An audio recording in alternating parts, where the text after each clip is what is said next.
de récits et d'écrits ont tenté de relater les différentes existences du point de vue familial, socio-économique et spirituel de ce personnage que fut Muhammad sallallahu alayhi wa sallam. Fils d'Abdallah et de Amina, il est né à la Mecque vers l'an 570, fut orphelin très jeune et mourut en 632. Marié et père de famille, il a été commerçant, prophète, chef de guerre, politique et a revêtu d'autres casquettes encore. Il appartenait à la tribu des Quraysh. Très sportif dans la démarche, il était la perfection morale et intellectuelle incarnée. Bien que sa vie sociale ne fût en rien différente de tant d'autres de son époque, la plus grande erreur serait cependant de le considérer comme un être humain quelconque au point d'occulter sa dimension prophétique en tant que Muhammad Rasulullahi envoyé par Allah subhanahu wa ta'ala. Un bébé qui naît tout de suite et qui se met à glorifier son Seigneur, tel fit Muhammad Rasulullah. Ce fait extraordinaire aurait pu être un signe pour les sceptiques qui avaient du mal à se départir du Mohammed ibn Abdallah qu'ils ont toujours connu et vu grandir. Dans ses enseignements dispensés sur l'embryologie et le processus de création, Mawlaya Seydi Mohammed El-Cheikh nous explique que contrairement à la goutte de sang qui deviendra fœtus et qui est commun à tout début d'existence humaine, Muhammad Rasulullah a été goutte de lumière dans le ventre de la sainte Amina. Le prophète Seydi Ahmed Rasulullah sallallahu alayhi wa sallam, dès sa naissance, a marqué sa différence avec les autres enfants de son âge, comme si Allah a voulu protéger son intimité. Il est né circoncis, il a commencé à parler à 8 mois et avait l'allocution très claire et précise à 9 mois.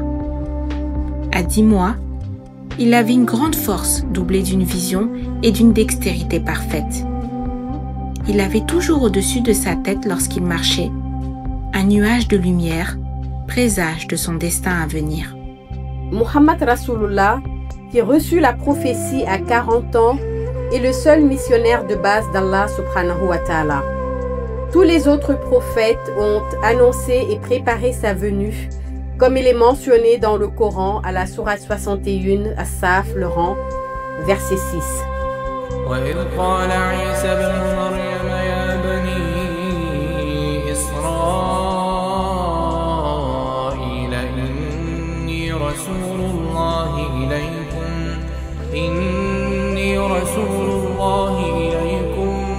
مصدقا لما بين يدي من التوراة ومبشرا برسول يأتي من بعد اسمه أحمد. Et quand Jésus, fils de Marie, dit: Ô enfants d'Israël, je suis vraiment le messager d'Allah, envoyé à vous, confirmateur de ce qui dans la Torah est antérieur à moi, et annonciateur d'un messager à venir après moi, dont le nom sera Ahmad. Allah subhanahu wa ta'ala, par sa miséricorde, a envoyé Muhammad Rasulullah sur terre pour sauver l'être humain, lui apprendre les réalités divines à travers l'islam comme religion. C'est dans ce contexte et dans un souci de se conformer aux réalités d'existence du monde terrestre qu'Allah a revêtu Muhammad Rasulullah du manteau humain, l'a fait naître au sein d'une famille normale, avec un père et une mère comme tout être normal. Cela ne devrait pas cependant pousser à la conclusion simpliste qui voudrait que Muhammad Rasulullah, avec tout son côté mystique lié à son enfance, soit un quelconque individu doté d'une mission prophétique, envoyé sur terre pour parachever une religion, l'islam. Et pour cause, dans son poème intitulé Khilaz Zahab, l'or décanté, Seydi Haj Malik Sy nous dépeint la suprématie du prophète Seydi Ahmad sallallahu alayhi wa sallam, qui est la base et l'origine de toute création divine.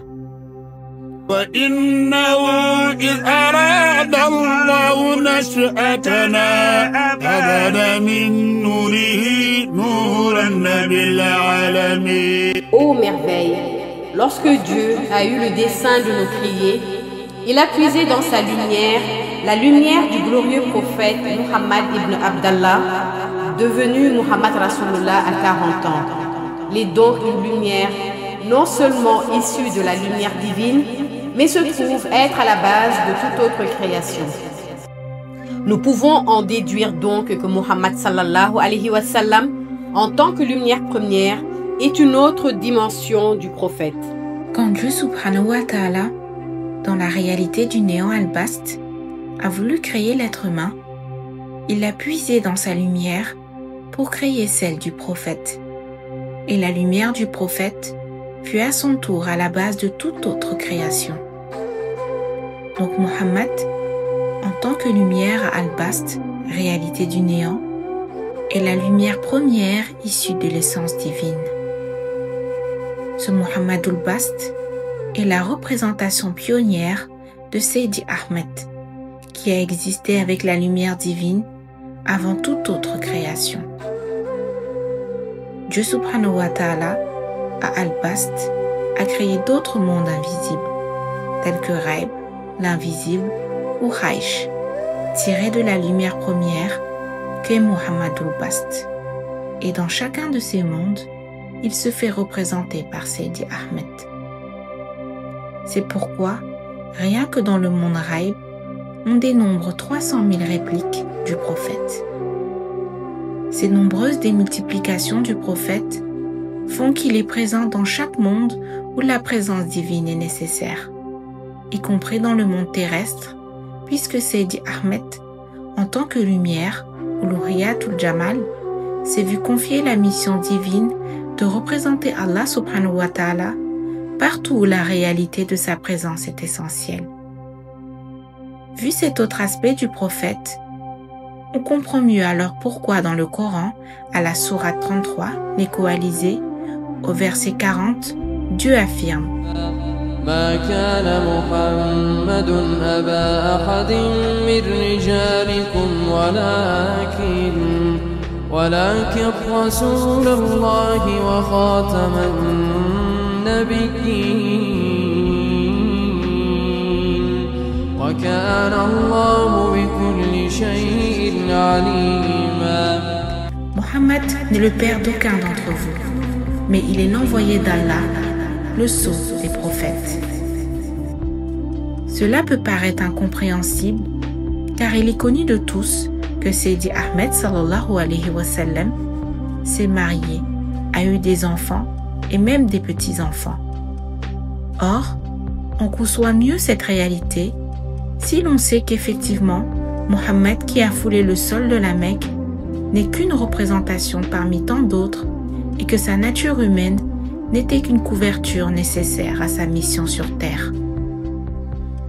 Muhammadul Bast, qui a existé dans la réalité du néant, a une dimension très élevée, du fait de son appartenance à la lumière divine, et par conséquent, ne peut pas engendrer selon le processus commun à tous. Seydi Ahmed sallallahu alayhi wa sallam, dans sa réalité méconnue, revêt encore d'autres dimensions mystiques.